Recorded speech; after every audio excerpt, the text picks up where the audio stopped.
In episodes 1 and 2 of season 3, when Jerrica's in her upstairs office, she got some news from Lindsay, telling her that there's a band that's from Europe that's looking for an American record deal. So at the club Cool, both Jerrica and her sister, and of course Eric, were there to see the Stingers, Riot, Minx, and Rapture.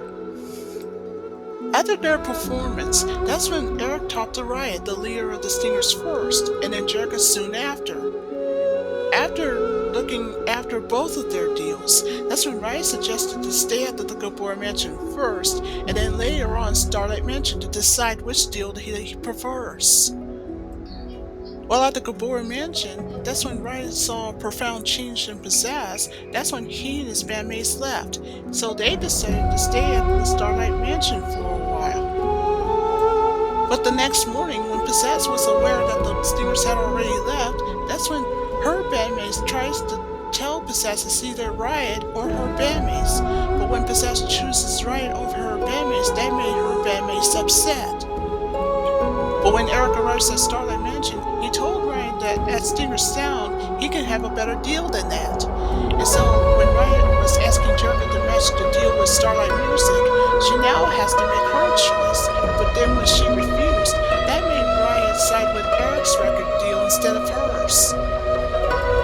When Rio arrives at the Windhart Cliff later, he asked Jim to choose him or Riot.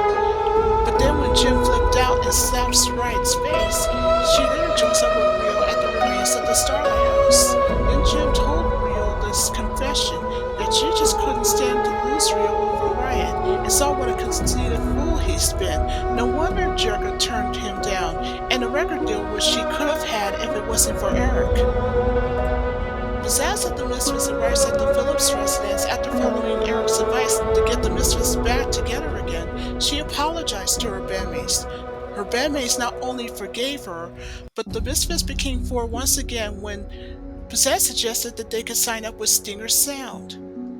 At Stinger Sound, Riot told his bandmates that they may have won the record deal, but unless Jim is rightfully his, the war is far from over.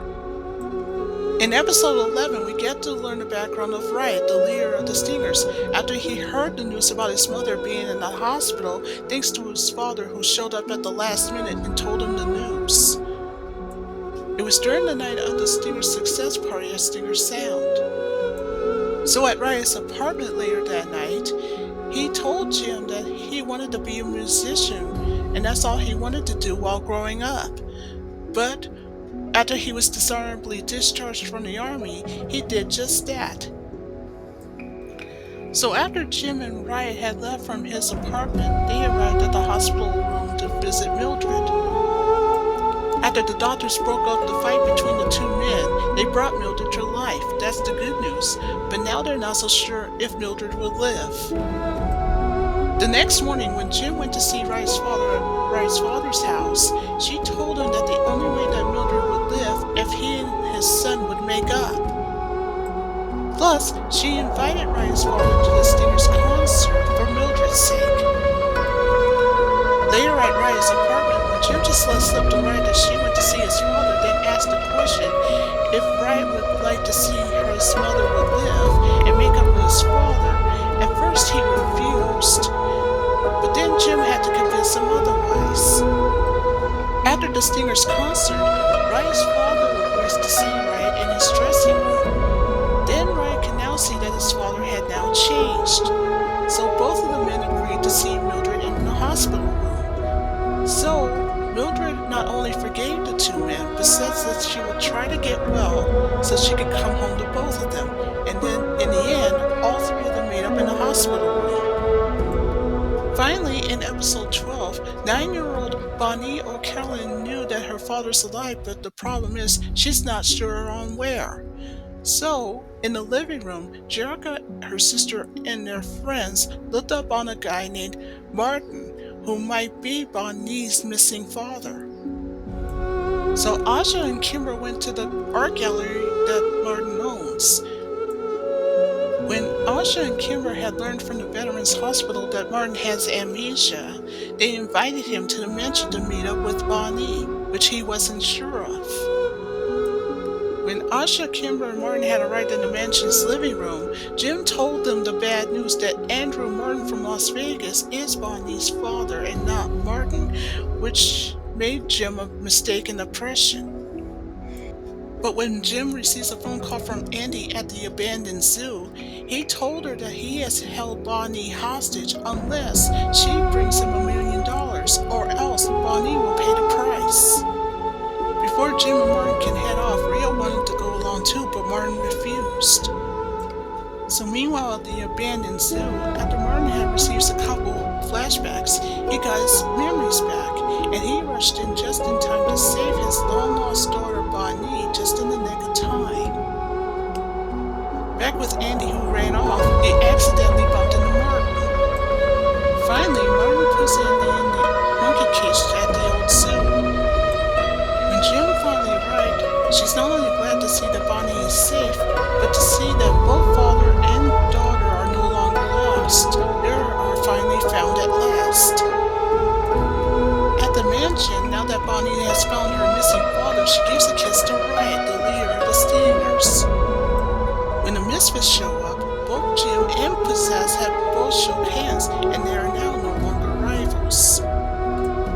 So now that it is time for Bonnie to leave, but to make her feel better, her father said not to worry, that if Bonnie is old enough, she can come and visit one day. So during the This Is Farewell song, Bonnie said goodbye to everyone, including Mrs. Bailey, the housekeeper. Finally, after saying goodbye to Rio, both father and daughter left the mansion. So who knows what Bonnie's future held, since her wishing and hoping have finally paid off, since she is now reunited with her long-lost missing father.